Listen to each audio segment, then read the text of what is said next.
api dengan cepat membakar belasan rumah warga di permukiman padat penduduk di Jalan Macini, Kota Makassar, Sulawesi Selatan.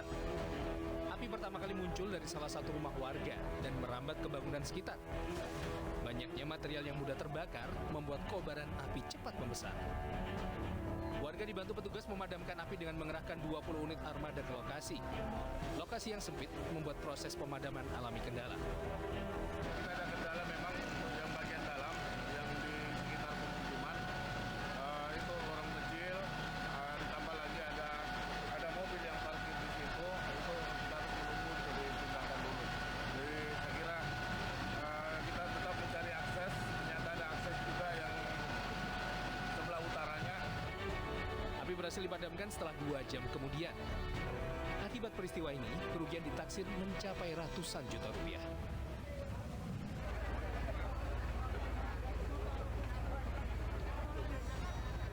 Sementara di Medan, Sumatera Utara, toko kelontong berlantai 3 di Jalan Veteran terbakar.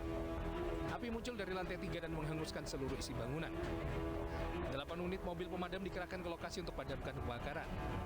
Pemilik ruko yang sempat terjebak berhasil menyelamatkan diri, sementara warga mengaku sempat terdengar suara ledakan dari kebakaran. Inilah, tadi ada ledakan juga.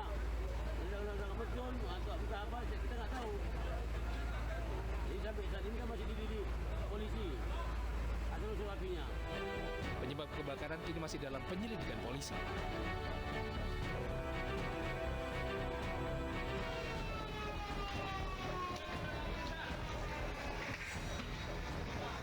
Pengelola panti asuhan dan warga Kota Parepare, Sulawesi Selatan dikejutkan dengan terbakarnya mobil pick-up milik panti asuhan Abadi yang terparkir di teras Masjid Darul Arqam. Kebakaran pertama kali diketahui anak panti asuhan yang langsung meminta tolong. Beruntung, api segera dipadamkan hingga tidak merambat ke seluruh bagian mobil. Polisi yang mendapat laporan langsung menggelar olah TKP. Langkah awal yang kami lakukan mendatangi TKP, kemudian untuk penanganannya Polres Parepare yang ambil alih. Ini dilaporkan atas dugaan apa? Dugaan kebakaran. Dibakaran atau ada kesengajaan membakar? Untuk sementara kami dalam tahap penyelidikan. Kebakaran ini menjadi kali kedua terjadi di tempat yang sama dalam kurun waktu sepekan terakhir. Hal inilah yang memunculkan dugaannya adanya sabotase. Ini bukan kejadian kali pertama, ini merupakan kejadian yang kedua, dan ironisnya lagi ini terjadi di tempat yang sama dengan waktu yang hampir sama juga. Itu kejadian pertama terjadi di hari Jumat dini hari, kemudian yang kedua tadi ini sekitar jam 4 subuh itu kejadiannya. Dan ini kalau kami lihat ini bukan lagi untuk ada korsleting listrik atau apa dan sebagainya, tapi kami menduga ini memang ada sabotase. Kasus kebakaran dan dugaan sabotase kini tengah ditangani jajaran Polres Parepare, Sulawesi Selatan.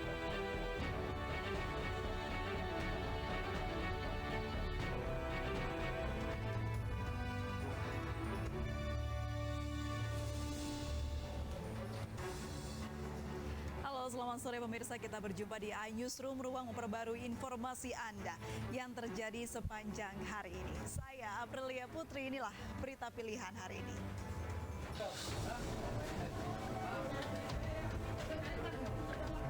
Dua rumah di kawasan permukiman padat di wilayah Kanal Banjir Barat Tanjung Duren Grogol, Petamburan, Jakarta Barat terbakar.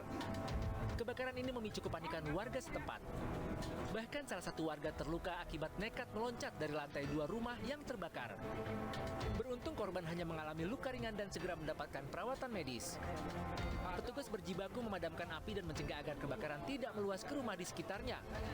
Dari hasil pemeriksaan awal, diduga kebakaran dipicu ledakan tabung dan kompor yang ditinggalkan pemiliknya.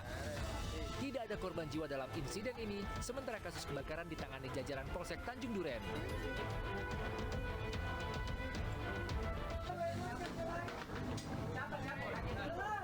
Aksi intimidasi ini dilakukan seorang remaja di sebuah rumah makan di Jalan Basoy Daeng Bunga, Kelurahan Bonto-Bontoa, Kecamatan Somba Opu, Kabupaten Goa, Sulawesi Selatan. Sambil membawa senjata tajam, pelaku mengancam pengelola rumah makan. Pelaku sempat mengaku mencari seseorang yang diduga musuhnya. Aksi penyerangan ini sudah 2 kali terjadi sejak Sabtu malam lalu.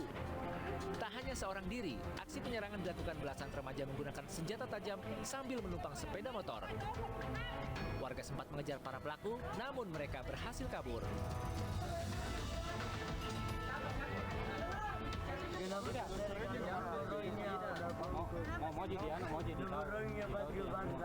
Remaja di bawah umur ini menangis terseduh di hadapan orang tuanya saat anggota Resmo Polsek Tamalan Rea Makassar hendak membawanya ke kantor polisi.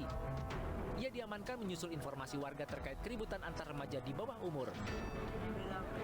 Di lokasi lain, polisi juga mengamankan remaja di bawah umur yang diduga terlibat tawuran. Bocah ini pun menangis lantaran takut ditembak polisi. 6 remaja yang diamankan kemudian dibawa ke kantor Polsek Tamalan Rea Makassar untuk diberi pembinaan sebelum dikembalikan kepada orang tuanya masing-masing.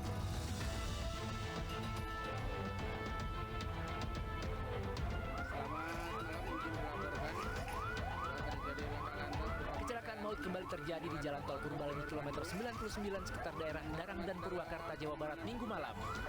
Kecelakaan melibatkan mobil Travel Elf syarat penumpang dengan sebuah truk. Akibat kecelakaan, 3 orang meninggal di lokasi kejadian dan 5 orang lainnya luka-luka. Korban luka dievakuasi ke Rumah Sakit Abdul Rajak dan Bayu Asih di Purwakarta. Sementara 2 kendaraan yang terlibat kecelakaan dievakuasi agar tak mengganggu lalu lintas di ruas tol. Kasus kecelakaan kini dalam penanganan unit Laka Lantas Polres Purwakarta, Jawa Barat.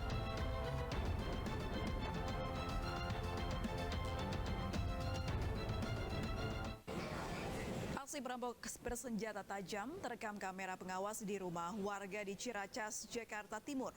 Pemilik rumah tertidur lelap dan tak menyadari aksi pelaku.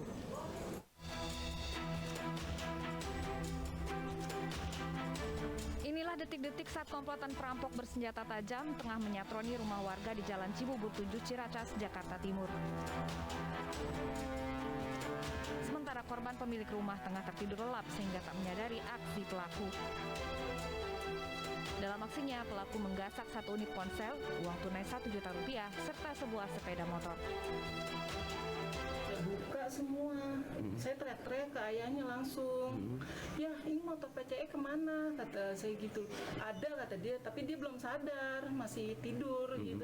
Cuma ada, bilang gitu doang mukanya. Nggak ada ini, kata dia, ini kok bangku pada kegeser, ini terbuka. Terus jendela, gerbang semua kok buka semua. Kini korban telah melaporkan aksi perampokan tersebut ke petugas kepolisian sektor Ciracas.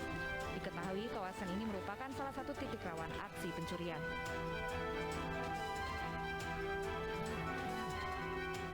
Polisi menetapkan Faisal Marasambe sebagai tersangka dalam kasus penganiayaan dan pengeroyokan di Jalan Tol Gatot Subroto, Jakarta beberapa waktu lalu.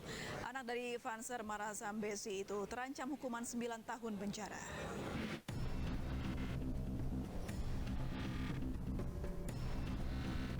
Faisal Marasambesi menjadi tersangka dalam kasus penganiayaan dan pengeroyokan Justin Frederick di Jalan Tol Tebet menuju Cawang Sabtu lalu. Kabid Humas Polda Metro Jaya mengatakan motif pelaku menganiaya korban emosi karena mobil serempetan dengan korban. Dalam kasus ini, polisi menyita sejumlah barang bukti diantaranya pakaian, KTP pelaku, dan rekaman video. Pelaku disangkakan pasal 351 KUHP dan atau pasal 170 KUHP dengan ancaman hukuman 9 tahun penjara.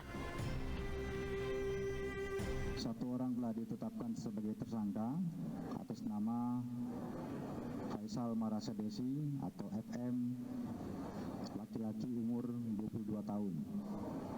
Di mana peran dari tersangka adalah melakukan pemukulan terhadap korban dengan menggunakan tangan kanan yang mengakibatkan korban luka-luka, diantaranya bengkak pada kedua bola mata hingga mengakibatkan kemerahan di bawah kelopak mata.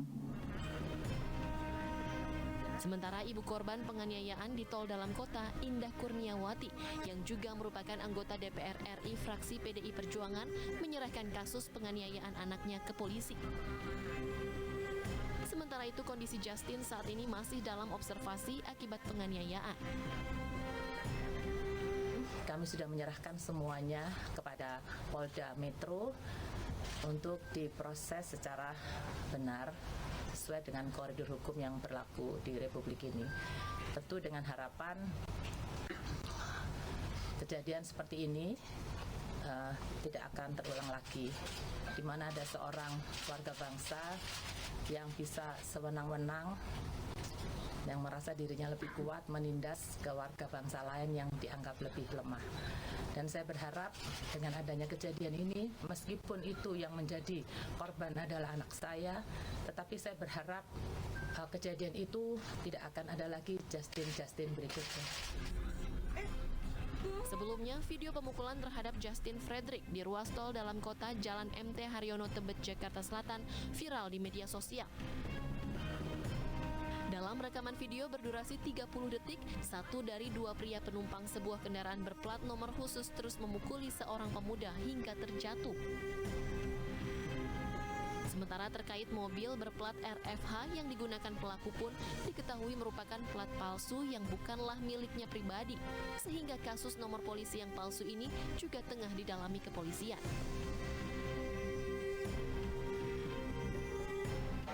Ya, viral di media sosial seorang istri melabrak suaminya yang tengah melangsungkan akad nikah dengan perempuan lain. Informasinya usai jeda berikut ini.